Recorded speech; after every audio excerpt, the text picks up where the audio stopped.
Meus amigos, é mais um bate-papo com o Geraldo Câmara aqui nesse excepcional filé do Zezé, que eu brinco sempre com todo mundo em relação a isso, porque a comida mais famosa do filé do Zezé é um filé que foi criado há 32 anos atrás. Eu digo, eu não sei como é que consegue conservar, porque até hoje a gente come o filé do Zezé e come com uma satisfação enorme. Olha, quem não conhecer a minha convidada de hoje, sobretudo no meio do serviço público e dentre aqueles que se acostumaram a fazer o controle do serviço público, as controladorias de modo geral, não conhece ninguém. Não conhece ninguém, porque ela já foi presidente do CONASSE, que é o Conselho Nacional de Controladoria Interna, atualmente exerce as funções de diretora de fiscalização da administração financeira e orçamentária municipal. O nome grande, bonito, danado. Mas é para combinar com a pessoa que eu tenho o enorme prazer de conviver quase que no dia a dia e de convidar para esse programa de hoje. Rosa Tenório, que bom você conosco. Prazer todo meu, né? Estar aqui com você, Geraldo, fora o dia a dia nosso no trabalho. E estar aqui com você nesse bate-papo e um prazer enorme poder conversar sobre controle, sobre fiscalização de modo geral, sobre o serviço público. Que não é fácil, é um tremendo de um calo, que não é brincadeira de você tirar esse calo dentro do serviço público e as pessoas entenderem que esse controle existe. É verdade, é verdade. Eu entendo o controle interno como hoje uma das principais ferramentas de uma boa gestão pública, seja ele em qualquer nível, seja ele em nível municipal, estadual ou qualquer poder público. Eu acho que o controle interno está se consolidando cada vez mais. A Constituição da República já define a necessidade das entidades, dos órgãos terem seus controles internos instituídos. Enfim, associado com o controle interno, as legislações mais modernas, recentes e mais modernas, de lei de acesso à informação, do portal de transparência, eu acho que tudo isso junto, a internet, que na verdade é uma ferramenta que veio revolucionar, para o bem e para o mal, eu costumo dizer, revolucionar na verdade o dia a dia nosso e do setor público em especial. Então eu acho que tudo isso junto faz com que o controle se fortaleça cada vez mais. Entendo como imprescindível para qualquer gestor de qualquer área ter um controle instituído, eficiente, para ajudá-lo, para olhar os processos, para ajudá-lo no dia a dia, nos controles da administração do órgão, ou daquela instituição pública de um modo geral. Enfim, eu acho que o controle interno brasileiro vive um momento muito rico e quem não entender isso, o gestor que não entender isso, está fadado a ficar para trás. De uma certa forma, você responde a pergunta que eu já ia lhe fazer em seguida, que é exatamente aquele gestor que já veio viciado, aquele gestor que não acredita que as leis existem e que estão aí para serem cumpridas. Como é que ele fica no meio dessa história toda, se ele quer continuar ignorante em relação às leis, por exemplo? Pois é, eu acho que o nosso dia a dia tem mostrado a necessidade efetiva de se organizar, de se controlar, né? A mídia hoje, a população está diferente. Está exigindo, né?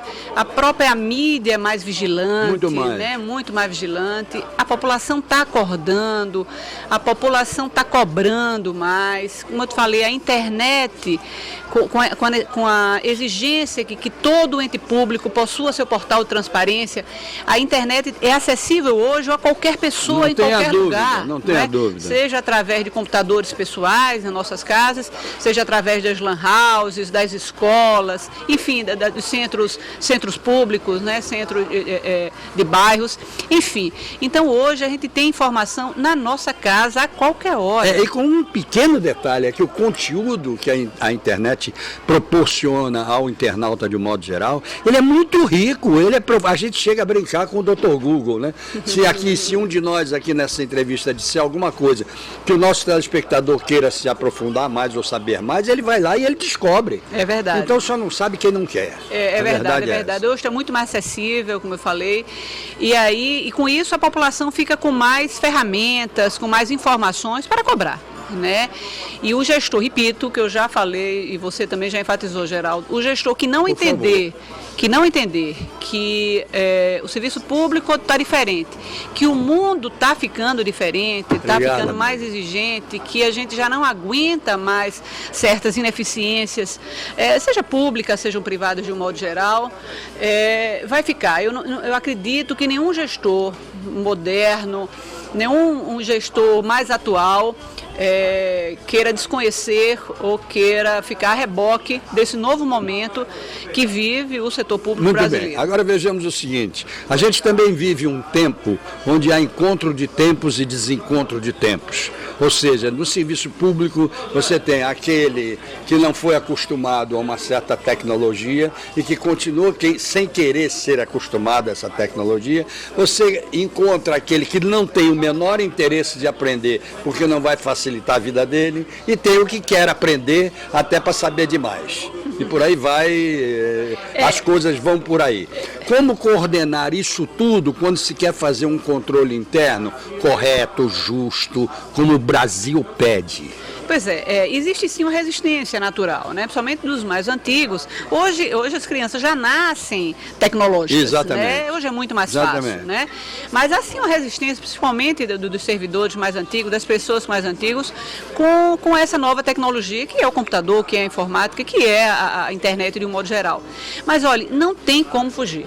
Não tem como fugir, de jeito algum. Questão de tempo. As pessoas vão, seja através de redes sociais, do nosso próprio smartphone, seja através dos computadores de casa, enfim, eu acho que é um caminho sem volta. As pessoas vão se adequando mais ou menos a esse novo modelo, a tecnologia que se escancara a nossa porta, tá?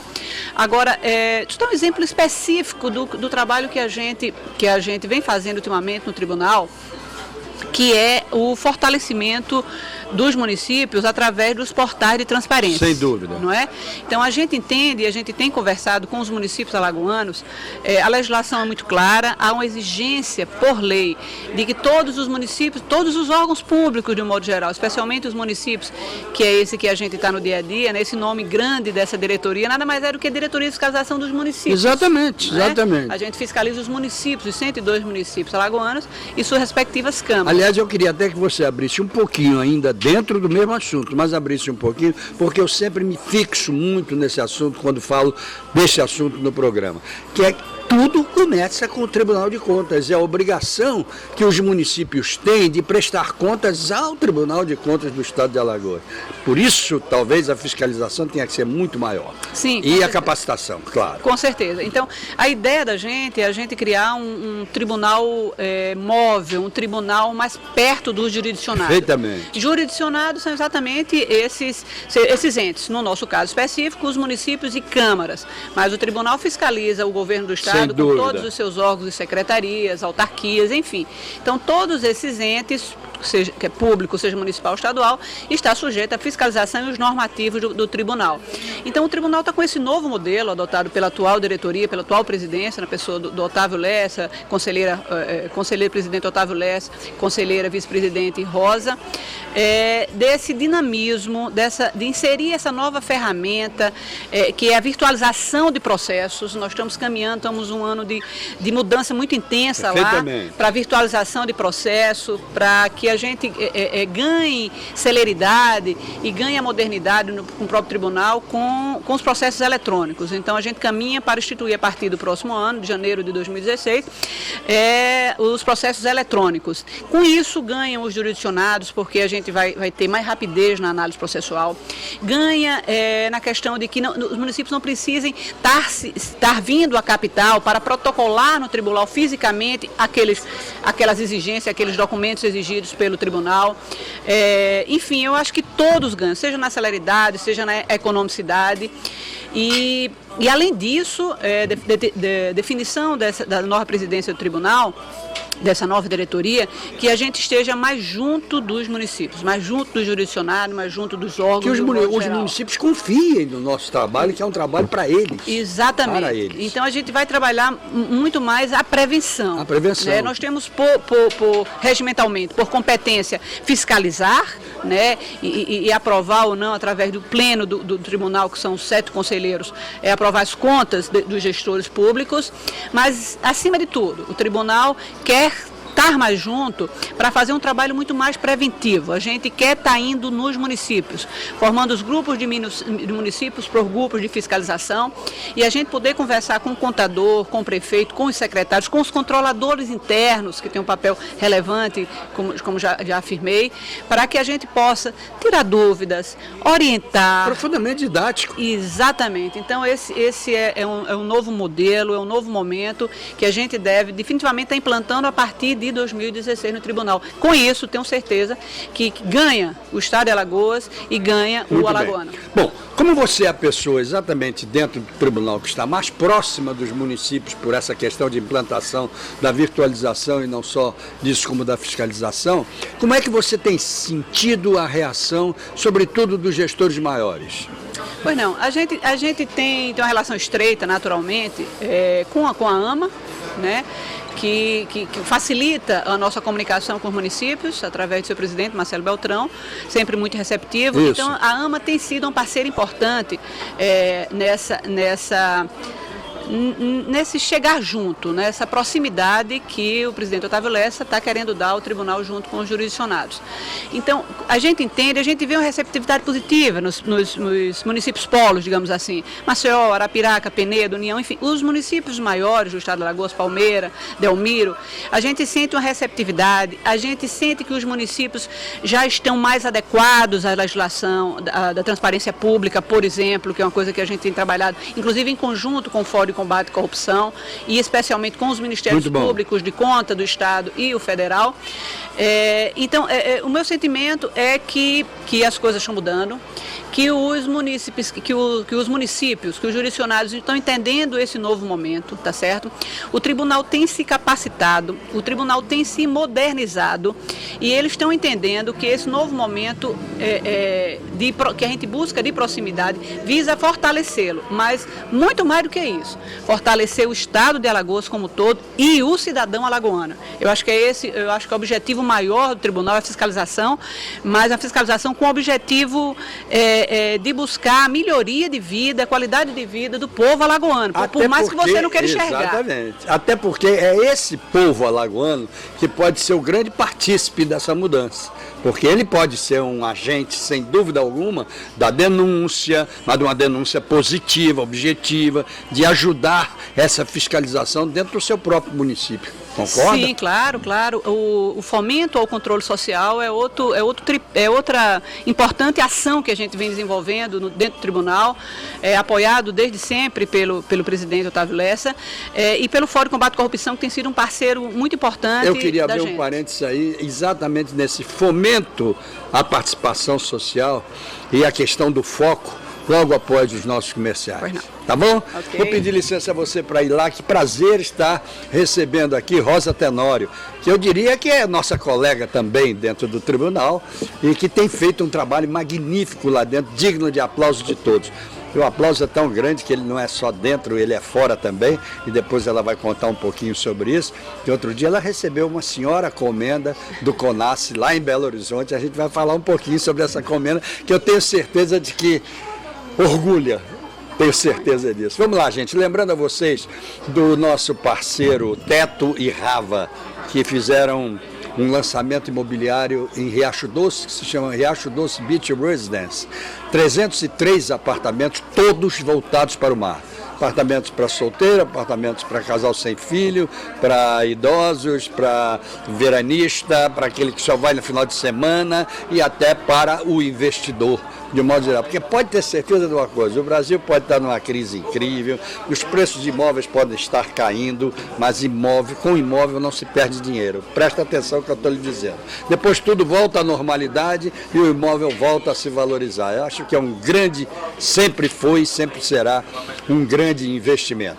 Lembrar vocês da Ecoprime. Essa Ecoprime, eu sou louco pela Ecoprime. Se você tiver com seu carro imundo, leva na Ecoprime, porque com meio litro de água você vai sair com o carro como se tivesse saído da fábrica. O local já é nobre, Rua Deputado José Lage, pouco depois do Palato em direção ao Santo Eduardo. Eu acho que vale a pena mesmo. Outra coisa é você conhecer também, com a crise energética que o Brasil vive, que um dia você vai ter que ter prioridades, Quais são as aplicações do que a gente chamava de gás natural e que hoje é o gás encanado? Então tem uma loja aqui na Jatiuca, ali no Passeio Estela Maris. Vai lá passear, ver as lojas, o que você quiser, e entra na loja da Algás Conforto e veja as aplicações do gás, não só de fogão, e tantas outras coisas que tem lá. Até um ofurô, que dá vontade de você entrar e ficar lá dentro do ofurô relaxando, dá vontade, com gás encanado. O buffet da Isabel Pinheiro com 20 anos e agora fazendo o delivery daquela parte de doces, salgadas, etc., que era a parte da tortaria, ela fazendo o delivery. O filé do Zezé, onde estamos fazendo o nosso bate-papo hoje, e a Bodega do Sertão, onde de 15 em 15 dias também fazemos o nosso bate-papo, e onde quando eu entro eu digo, estou no sertão. Voltamos já.